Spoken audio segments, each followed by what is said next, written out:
All right, so welcome to the Year 12 Parent SACE information session. This is for parents who have children in Year 11, who are currently finishing off Year 11 and we're starting Year 12, the final year in 2026. Some of the information here will be repeated from our last session, and a bit of new information on how we run the SACE and what we do to support the Year 12s. So this is the same video. All students can be successful within the SACE. It's a qualification for everyone where students can choose subjects that combine their interests, skills and career goals, and also their style of learning. Here's how it works. To achieve the SACE, you need 200 credits over 2 stages. There's the compulsory component, starting with the personal learning plan, followed by the minimum numeracy and literacy components, and the research project in stage 2. That makes 50 credits. You can't complete the qualification without these components. The next 90 credits can be made up of a combination of stage 1 and stage 2 subjects. Did you know there are more than 40 subjects to choose from in the SACE? As well as a wide range of vocational education and training options and other recognised learning that all counts towards your SACE completion. This is where your school's course counsellor can really help you to find the best pathway.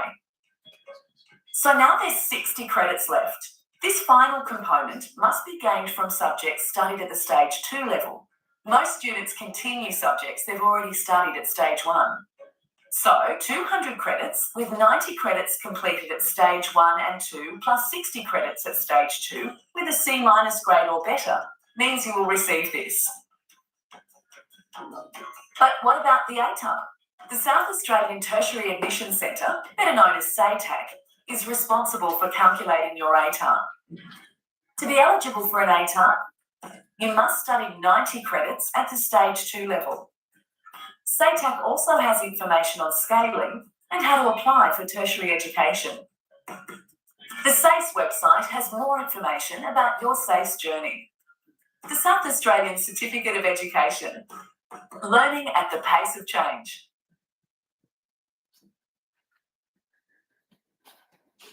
So the SACE is different to, or the SACE certificate is different to the ATAR. So the SACE is a certificate for South Australian students who finish Year 12 with enough credits, and that's 200 credits. And they just get a certificate saying that they've completed the South Australian Certificate of Education. With universities or getting an ATAR ranking to be eligible to get an offer from a university, that's managed by a different company called SATAC. And they, if students have enough Year 12, Year 11 credits, or if they finish their SACE and Year 12 subjects and credits, then they do a calculation and rank students from highest down. And then universities just send their offers based on what they apply for, and if their ATAR, their ranking it meets the criteria for that course.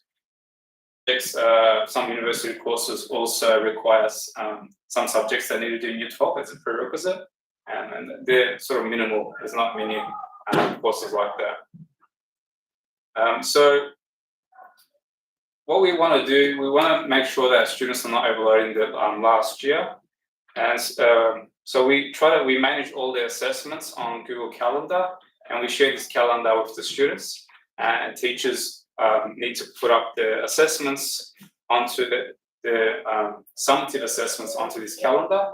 Now, we do give instructions for teachers, but to prevent any overloading or any clash with subjects, we ask teachers to put down proposed dates for their assessments, and the SACE coordinators go through and confirm the assessments, making sure that students are not disadvantaged. And once it's confirmed, they're uploaded onto the Google Calendar where students and teachers can see, and the calendar is locked, and only the head of departments or certain coordinators have access to editing those dates, so that if any changes need to happen, that it goes through an approval process.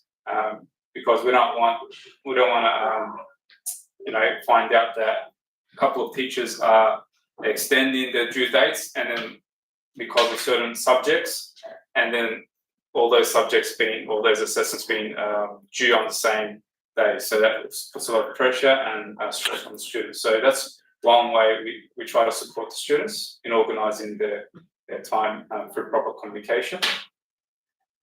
If a student is unable to attend an assessment, a supervised assessment, or if they are unable to meet the deadline for a written assessment that's unsupervised, for any reason, we'd like students, we need students to apply for an extension form.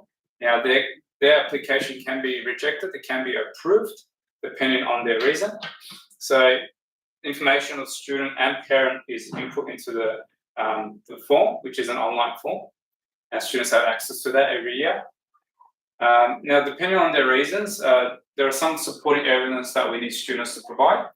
So, for example, if there's an issue based on because they're sick or they've been sick on the day, then we do need a medical certificate. But we understand that sometimes some sicknesses they just need to rest for a day and don't need to go to a doctor. And so we also give the option of a signed letter from home from a parent guiding.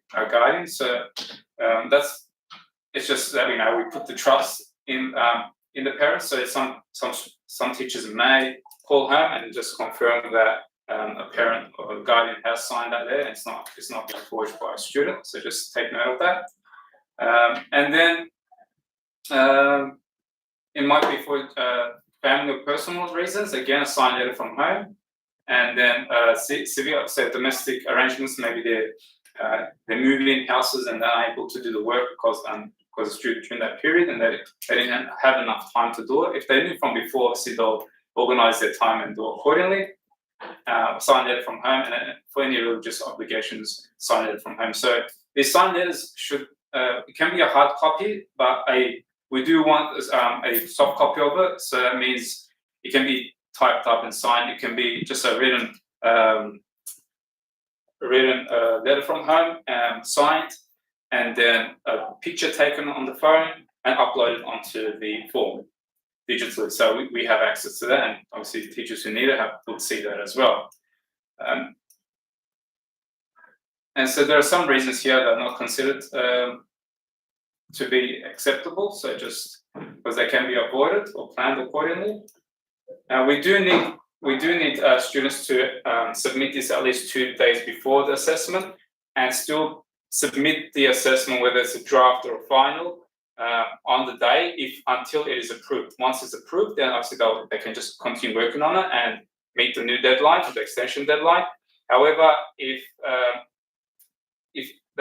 students and parents shouldn't assume that just because they feel that it's going to be approved and not submit it until the date that they've proposed. Just whatever they have, just submit it as evidence that they've actually done some work. This form goes from the student, it goes to the parent, the designated email for the parent, and they sign it as well before it comes to the relevant teacher, subject teacher. If any changes need to be made, then it will go back to the student.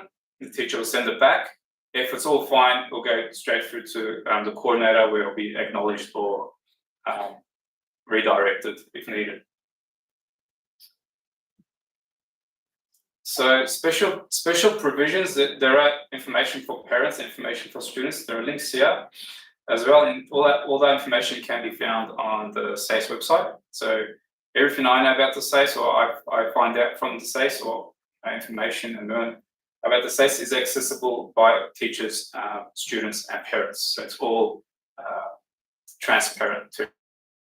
And you can call the SACE board for any further questions that you have. It's not just restricted to SACE coordinators. So the special provisions is there to support students who are eligible. There's a video here. I'm just going to play this video just so it explains it in a more visual way. School isn't always smooth sailing. Every year there are students doing their SACE while managing a disability, illness or personal difficulty. It could be a pre-diagnosed condition like dyslexia, autism, a mental health condition or vision impairment. Or it could just occur out of the blue through accident, injury, sudden illness like glandular fever, or serious illness of a close family member. Sometimes these conditions are manageable, but when they impact your learning, adjustments can be made to support you in achieving your SACE. These adjustments are called special provisions, and because everyone's disability, illness or difficulty is different, everyone's special provisions will be different too. The purpose of special provisions is to help you access and complete your SACE so you can show the full extent of your learning. This might happen through a range of adjustments, such as getting extra time to finish an assignment or a test, or sometimes a reduction in the number of assessments. Using assistive technology, using an adapted exam paper with larger fonts or a colour that helps you read it better, or taking rest breaks. To apply for special provisions, it's important to first have a meeting with your school's SACE coordinator where you can discuss your difficulty, the impact it has on your learning and assessment, and the types of things that help you to learn and complete tasks. The school might ask for evidence to support your application. You might have medical evidence in the form of a diagnosis from a doctor, a specialist's report, or you and your teacher might be able to show through your school records and work samples that your disability or illness is affecting your school work. Working with your school to find the adjustments that work for you is really important. And those adjustments might change over time.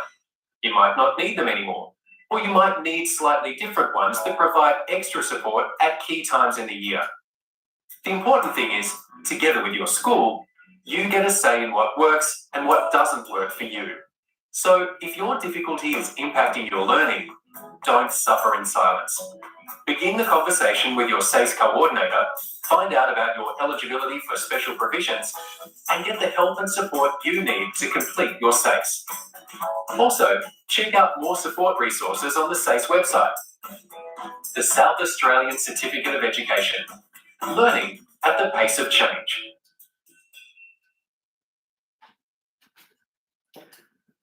Yeah, so I've gone through with a lot of students regarding special provisions. Every student's needs are different, so we try to cater for each student based on what they need.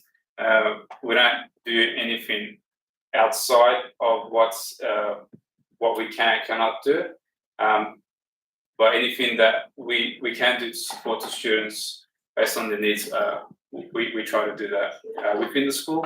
And if it's something that's externally assessed, then we sort of seek support from the SACE board. So just note that students will always have someone to speak to.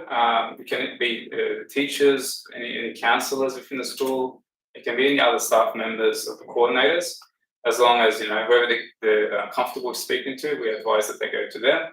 And if any if it needs to be raised to us, then obviously we'll come through those channels as well. So our school counsellors do provide support in terms of time management, organisation, general well-being, and we try to support students however needed.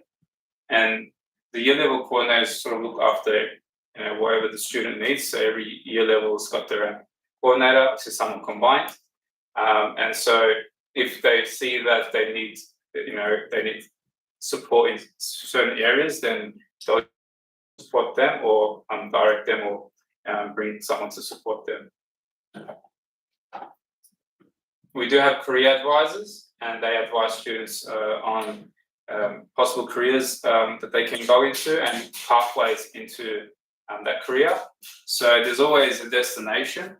And so the career advisor is the person who sort of shows them the different roads. There's always going to be a bumpy road or a smooth sailing road, a longer road or a shorter road. We just try to get students into that destination, that goal that they want.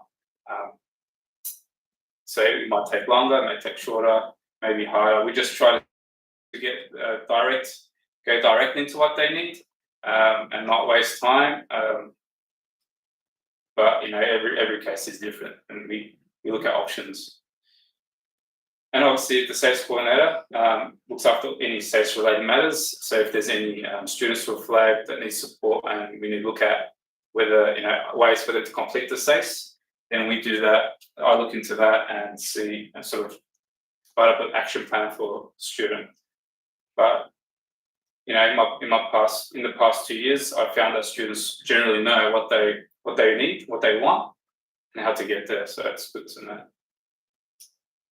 So we do have a SACE policy as well, and it can be found on our school website under portal parent policies, and then student policy, SACE student policy. And these policies are updated yearly, so you can always every year just have a look at, see what's been added or what's been changed. Or if you're trying to look at any information regarding SACE matters as well, then it may be in that policy. So just from that policy, just the key takeaways. We do find that students who are absent or frequently absent, it does impact academic performance. We do find that generally with year 11 students and year 12 students, the SACE students, they're not really, put it this way, parents do care about their academic and their studies, but we don't see as many parents, year 11, 12 parents, as we see from year 8 to 10. It's just like they're becoming adults, but they're not adults yet. They still need that support and push and that parenting. And so, if a student continues to be absent and is sort of given the opportunity to be absent, then it will affect academic performance, will affect their let's just say possibly affect the completion of the SACE. So we do ask that teachers give in the policy one formal drafting of assessment, whether it be written or oral. But we usually ask teachers to sort of record somewhere so students have access to it. And if there's any additional conferencing or questions regarding the feedback they got from that formal drafting, so there's additional conferencing times that students can request from the teachers. Some teachers do have limits because of the number of students. They may have, say, maximum 2. So we advise students to sort of put all their questions together and then approach the teacher that way, instead of approaching them for one question at a time. And we don't get students to redo any assessments unless there's some extreme case for a specific students or individuals. And that's, again, we stay away from that. But if need be, usually goes under special provisions and we take it from there. We do plan, and our planners are set so that the stage 2 assessments are finalized in the first 3 terms. So by the end of term 3, that students have finished ideally all the assessments, if not maybe one outstanding one. And then this allows time for them to focus in term 4 for the exams, which start in week 4. And we do have the first 3 weeks of school for exam preparation. Students managing time to hand up multiple assessments at similar times. So we do get students to use proper communication, and that's using the extension forms. We want them to do that. We also, like I said, about the due dates being all communicated on Google Classroom, so that it's not all put onto the same time. And then we do have a lateness penalty. It is our school policy, and most schools have that. So if a student every day late, it's like 1 grade deducted each day, and then after a certain number of days, then it stays as a 0, because even if they submit it, they will get feedback. However, it will result in a 0 mark. So if they need the extension and they're eligible for it, then they need to make sure that they do it in time. Obviously, there's 0 tolerance for plagiarism. So because of the AI usage nowadays, and everyone uses it, we do ask teachers to teach students how to properly use it, and where it goes into plagiarism, And so we do need teachers to verify that is the student's work. And in doing that, they may ask students on the spot questions about the assessment that they wrote. And if they're unable to answer correctly, then they can't really verify that it's their work. And if they're sort of caught for plagiarizing in any form, then the policy is that they remove that section and only mark the sections that is verified their work, which will probably affect the final grade.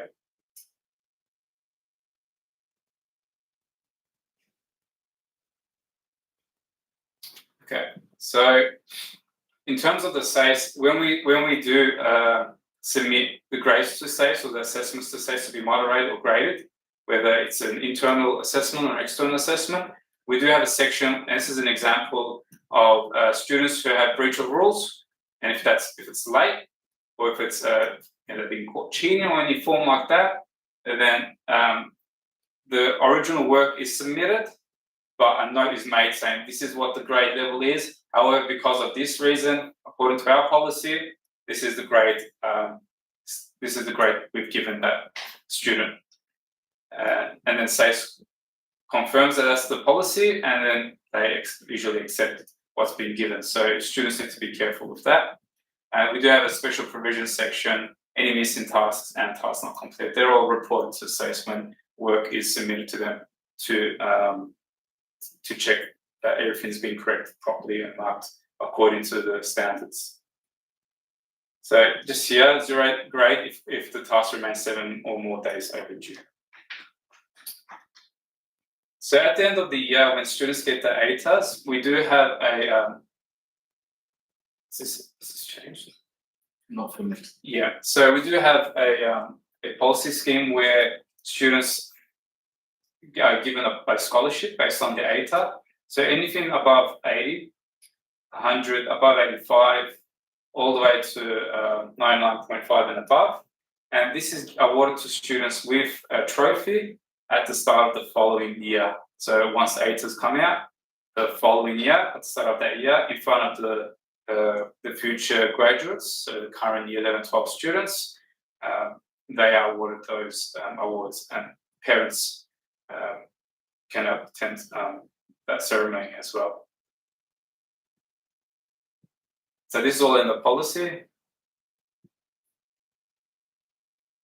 So what we've done so far is I just finished. So we've just finished meetings with students, the 11 students, current 11 students, regarding their subjects for next year, and we looked at ways on depending on what their career pathway is, whether they have the subjects they need into getting into it, looking at what ATAs the minimum ATA they need to get into that subject, any other pathways into it, and then looking at what subjects they've chosen, they're past the year 10 grade, the year 11 grades, and looking at ways to maximize the ATA to reach that goal.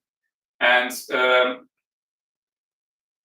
the way we do that is once we've discussed all that, it may mean that they drop a subject, or they pick up another subject, or they change a subject. So we've discussed that, we've confirmed all that with the students, the current year 11s, and an email will go out soon with the final subject selections for those students. And so that when they do go to purchase their materials for next year, that they purchase accordingly. If they're thinking of changing a subject, or as parents are not want to meet about their subject selections and make any changes, then feel free to organize a meeting and we can discuss that further. If they want to make the changes, then they have until week 2 of the following, so next year, end of week 2, term 1, to change. And then again, they request a change through an online form, and then we look at to see that there's no risk of them not getting ATA, making sure that they're able to get what they need. And all our advice is based on the years of the patterns and trends we've seen by students who go through us and graduate. And based on that data, that's what we predict what's mostly going to happen at the end of the year. And again, we guide students, advise them accordingly. So this is the form that they need to fill in for any subject changes or withdrawals. And so we do have a section where parents need to acknowledge that they're fine with that decision when they want to make that change. Again, if they do click that themselves and they send it through, you wouldn't know. So what we do is, once we assess the application, and if we approve or reject or whatever happens, an email goes out to the student and the parent that's on our school system, so that you get that email, that information, and if it's something you did not approve, that's when you can approach us or your child, just to make sure. And so end of year exams and external assessments. So the last days, the timetable day is end of week 3 of term 4. So usually all the assessments we expect to be internals to be finished at the end of term 3, and then term 4, the first 3 weeks exam preparation or any last submissions, if extensions were granted. And then week 4 and 5 are exams, and they come to school during those just the exam days.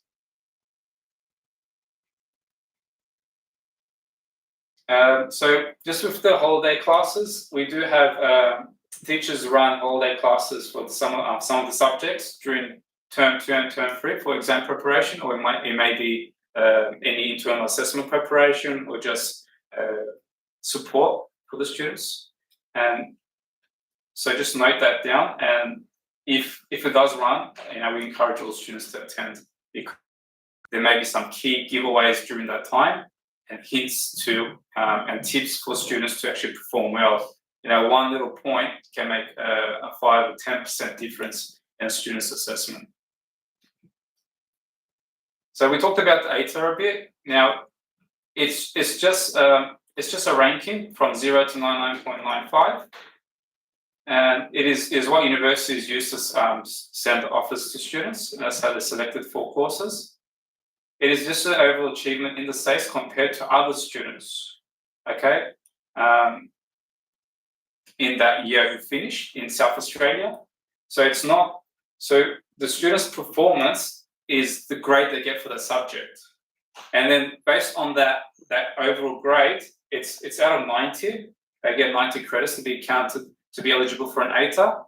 And so the students who get, say, for example, 19 out of 90 is a perfect score, then they're given that 99.95, and a couple more students in that category. And then it goes down all the way to whatever ranking it goes down to. So what we want students is to produce the best score they are capable of, and that requires them to choose the subjects that they're able to do well in, where their strengths are. So not go and choose a hard math subject just because it's a hard one, and if most of the cases they probably don't need it. Instead of that, they probably do better in an intermediate math subject like general math.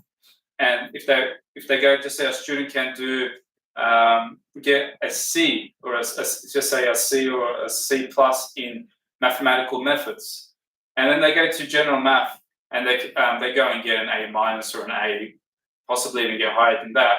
That grade difference makes so much of a difference in the ATAR compared to scaling, just because of the difficulty of the subject. So if a student does not need it and is getting like scraping through, getting like a B in mathematics, year 10 math, or getting a C in methods in year 11, I advise students to, if they don't need methods, to do general math with the intention of getting a high grade, which will optimize their ATAR and get them directly into what they need to get into. So it's choosing the subjects, and it can be, if they're more strongly a more stronger science student than humanities, to choose a science subject because they're able to get a higher grade in that. Stage 1 subjects do not count towards the ATARs. Any stage 2 subjects that they do will go to the ATAR. Stage 1 subjects are just for students to see what they're capable of, which subjects they'll perform well in, so they make informed decisions for the year 12. And they do just get accumulated credits to finish and get 200 credits for SACE and get that certificate. So yeah, so the best, even if they do like more than 90 credits of stage 2 subjects, each stage 2 subject is mostly 20 credits. If they do more, it's fine. SACE, they do the calculations. They go and get the highest, the best 90 credits for that student, and they calculate the ATAR accordingly. So they may go do a recognized study like a vet or university studies or some TAFE course that goes towards the SACE credits, and that may be counted to in the ATAR calculation because it optimizes the ATAR. So this has got a link. This has got a link to this book. You can access it. Just go to SATAC website, and this book is called the Tertiary Entrance Booklet, and it's got information about SACE, ATAR, scaling, recognized studies, adjustment factors. So if parents or family has like a Centrelink card or a healthcare card, they're most likely eligible for adjustment factors with individual bonus points. They get about 5 or up to 7, totaling of 9 if with math and English subjects or language subjects like Arabic, Turkish and all that they do. So all that information is there. And there's also prerequisite subjects for the university courses that they're interested in, and any assumed knowledge subjects. So it's all in a table format as well, these ones, and it's important that they check to see what they actually need. So we don't want to find out that he needs a certain subject to get into this course. We're in term 2 and they haven't chosen that subject. It's going to be really difficult for them to actually do that subject. So then they have to look through another pathway, which may be more difficult or longer. And so we do have students choosing to do a certificate free vet course just to optimize the ATAR by if it being a couple of %. And they do have the option. Some of the current year 11s are doing it with the intention of finishing at the end of term 1 next year. Some students are finishing in the holidays this year. So if they do that, they get about 70 credits that goes to the SACE completion. But for the ATAR, only 20 credits goes towards that. And so it does, as an example here, it gets the average. So all they need to do is pass it. And then it gets the average of the top 70 credits. And that average is added there. So the higher these grades are, the higher that average will be, that mark there, and that will go towards the ATAR calculation. So we find a lot of students actually do that. With VET, about 87.3 ATAR, if we look at the 2023 conversion table, and without VET, it's like 81.8, which is a 6 ATAR difference. So because the lower grade was, this one here was much lower than the others, which brought it down more. So some students may choose to do a VET, which is not part of the school tuition fees, it is extra. And looking at next year, there are 2 companies we sort of connected with to give a discount, and they're giving a discount. One's going up to about $1,000 and the other one's about $1,150, so around that 1,000 mark. So if they don't want to do that, then obviously go with the stage 2 subjects. And then we have students who want to get really high ATAR, who have medicine as their goal and need to get that 99 plus. We don't suggest to VET, we suggest to university studies, because university studies, now with the merge, university studies gives them a higher grade. It is university level, it is very intensive, and if they're doing university studies, they should be doing a maximum of 3 stage 2 subjects during that year. So the merger is going to merge these 2 universities, and it's going to be called Activate. Applications for these have started. Interest of applications for the merged universities has started now for the 11s to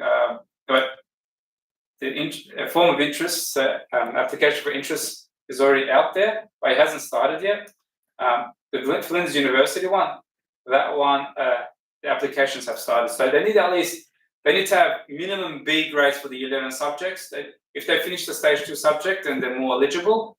But we prefer they get, if they're getting A's and they really want to do it, that gives them more credibility to actually do it, because there is a selection process. So they need to fill in the form for that interest for the merger university, Adelaide University.